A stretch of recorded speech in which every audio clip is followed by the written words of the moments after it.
സസ്പെൻസുകൾക്കൊടുവിൽ ദേവേന്ദ്ര ഫട്നാവിസ് മഹാരാഷ്ട്ര മുഖ്യമന്ത്രിയാകും. മുംബൈയിൽ ചേർന്ന BJP നിയമസഭാ കക്ഷി യോഗത്തിൽ ഫട്നാവിസിനെ കക്ഷി നേതാവായി തെരഞ്ഞെടുത്തു.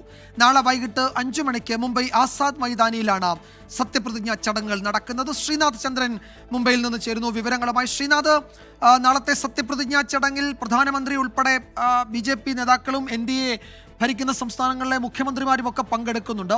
നമുക്കറിയേണ്ടത് ആരൊക്കെ ഫട്നാവിസിനൊപ്പം സത്യപ്രതിജ്ഞ ചെയ്യും?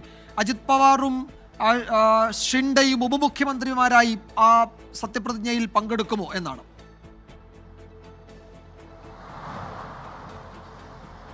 വിജയകുമാർ, നീണ്ടുനിന്ന ഒരു സസ്പെൻസാണ്. നാളെ സത്യപ്രതിജ്ഞ നടക്കാൻ പോകുമ്പോൾ ഇന്ന് മാത്രമാണ് ആരാണ് മുഖ്യമന്ത്രി എന്ന കാര്യത്തിൽ ഒരു തീരുമാനം ഔദ്യോഗികമായി വരുന്നത്. സസ്പെൻസ് ഇങ്ങനെ നീണ്ടപ്പോൾ ഒരു സർപ്രൈസ് എൻട്രി നമ്മൾ മധ്യപ്രദേശിലും രാജസ്ഥാനിലും ഒക്കെ കണ്ടതാണ്.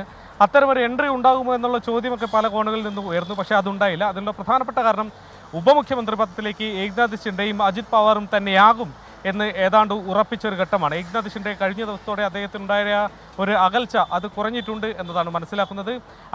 അങ്ങനെ പ്രബലരായ രണ്ടുപേർ ഉപമുഖ്യമന്ത്രി പദത്തിൽ ഇരിക്കുമ്പോൾ ദേവേന്ദ്ര ഫട്നാവിസ് അല്ലാതെ മറ്റൊരു കരുത്തനായ നേതാവിനെ മുഖ്യമന്ത്രി സ്ഥാനത്തേക്ക് സംസ്ഥാനത്ത് BJPക്ക് നിർദ്ദേശിക്കാനില്ല. ഐക്യകണ്ഠമായാണ് ദേവേന്ദ്ര ഫട്നാവിസിൻ്റെ പേര് നിയമസഭാ കക്ഷി യോഗത്തിൽ തെരഞ്ഞെടുത്തത്.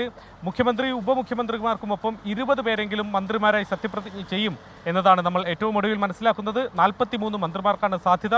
അതിൽ 21 മന്ത്രിസ്ഥാനം BJPയുടെ പക്കൽ തന്നെയായിരിക്കും. ശേഷിക്കുന്ന മന്ത്രിസ്ഥാനങ്ങൾ NCPക്കും ശിവസേനയ്ക്കുമായി വിഭജിച്ച് നൽകും. പക്ഷേ അതിനേക്കാളൊക്കെ അപ്പുറത്തേക്കുള്ള തർക്കം വകുപ്പുകൾ ആർക്കൊക്കെ ആയിരിക്കും എന്നതാണ്. ആഭ്യന്തര വകുപ്പ് വേണമെന്നുള്ള കടുംപിടുത്തത്തിലായിരുന്നു ഏക്നാഥ് ഷിൻഡെ. പക്ഷേ ആ ഒരു കടുംപിടുത്തത്തിൽ നിന്ന് പുറകോട്ട് പോയിട്ടുണ്ട് എന്നതാണ് ഏറ്റവും ഒടുവിൽ ലഭിക്കുന്ന സൂചന. BJPയുടെ മുഖ്യമന്ത്രിയായി ദേവേന്ദ്ര ഫട്നാവിസ് തന്നെയായിരിക്കും ആഭ്യന്തര വകുപ്പ് എന്ന് അറിയുന്നു. നഗരവികസനം അടക്കമുള്ള ചില പ്രധാനപ്പെട്ട വകുപ്പുകൾ ഷിൻഡെക്ക് നൽകി അദ്ദേഹത്തെ ആശ്വസിപ്പിച്ചേക്കും. ധനകാര്യ വകുപ്പ് തനിക്ക് കാലങ്ങളായി ഏത് സർക്കാരാണെങ്കിലും മന്ത്രിയായി അജിത് പവാർ തന്നെയാണ് ഉണ്ടാവാറുള്ളത്. ഇത്തവണയും അജിത് പവാറിന് ധനകാര്യ വകുപ്പ് തന്നെ കിട്ടും എന്നതാണ് മനസ്സിലാക്കുക. അങ്ങനെ ചില നീക്കുപോക്കുകൾ മന്ത്രിസഭയിലെ വകുപ്പുകളുടെ കാര്യത്തിൽ ഉണ്ടാക്കിയിട്ടുണ്ട് എന്നതാണ് മനസ്സിലാക്കുന്നത്. നാളെ ഏതായാലും BJP ഭരിക്കുന്ന സംസ്ഥാനങ്ങളിലെ മുഖ്യമന്ത്രിമാർ, പ്രധാനമന്ത്രി നരേന്ദ്രമോദി, അങ്ങനെ ഒരു VVIPകളുടെ ഒരു നിര തന്നെയാണ് വൈകിട്ട് ആസാദ് മൈതാനിൽ നടക്കുന്ന സത്യപ്രതിജ്ഞ ചടങ്ങിലേക്ക് പ്രതീക്ഷിക്കുന്നത്. വിജയകുമാർ.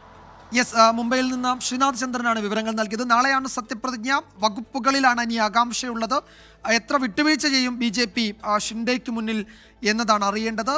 അതിനൊരു പക്ഷേ അടുത്ത മണിക്കൂറുകൾ ആ ചോദ്യത്തിന് ഉത്തരം നൽകിയേക്കും.